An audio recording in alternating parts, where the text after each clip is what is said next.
Praise the Lord. கர்த்தருடைய பரிசுத்த நாமத்துக்கு மகிமை உண்டாவதாக.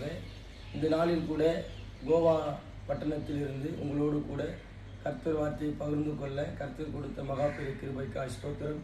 சங்கீதம் 32:8 இப்படியாக கூட சொல்லுகிறது, நான் உனக்கு போதித்து நீ நடக்க வேண்டிய வழியை உனக்கு காட்டுவேன், உண்மையில் என் கண்களை வைத்து உனக்கு ஆலோசனை சொல்லுவேன். இந்த கோவா நகரில் எங்களுக்கு போதித்து நடத்த இயேசுவானவர் இருக்கிறார். ஆனால் இங்கே இருக்கிற தேசத்தில், இந்த பட்டணத்தில் அநேக பாவங்கள் நிறைந்திருக்கு.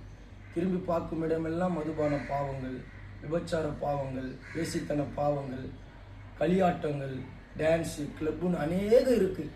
இது எல்லாமே நம்மளை நல்வழியில் நடத்தாது, எல்லாமே தீய வழியில் தான் நடத்தும். ஆனால் இந்த இடத்துலையும் எங்களுக்கு போதித்து நடத்த ஒருத்தர் இருக்கிறார். அவர் தான் இயேசு கிறிஸ்து. அவர் நாங்கள் நடக்க வேண்டிய வழியை எங்களுக்கு காண்பிக்கிறார். எங்கள் மேல் கண்ணை வைத்து ஆலோசனை சொல்லுகிறார்.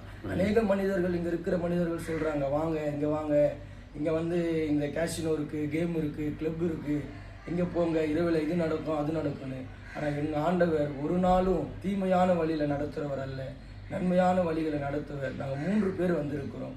3 பேரும் மனமகிழ்ச்சியாய் ஆண்டவர் என்ன சொல்லுகிறாரோ அதன்படி நடக்கும் பொழுது நம் வாழ்க்கையில் எப்படியாப்பட்ட இடத்துல நாம் இருந்தாலும் நம்மளால் சந்தோஷமாய் சமாதானமாய் வாழ முடியும். அநேகர் நினைக்கிறாங்க கோவா பட்டணம் குடிகாரங்களுக்கான பட்டணம், குடிக்கிறவங்களுக்கு தான் சந்தோஷம். இல்லை, இங்கே குடிக்கு சந்தோஷத்தை காட்டிலும் கர்த்தரோடு எவன் இருக்கிறானோ அவனுக்கு அதிக சந்தோஷம். நேற்றைய நாளை விட இன்றைய நாளில் ஆண்டவர் எங்களை சிறப்பாக நடத்துகிறார். கர்த்தருக்கு ஸ்தோத்திரம். நாங்கள் அங்கே ஒரு நல்ல இடத்தை கொடுத்திருக்கிறார். எங்களுக்கு கைட் பண்ண ஒரு நல்ல தமிழ் நண்பரை கொடுத்திருக்கிறார்.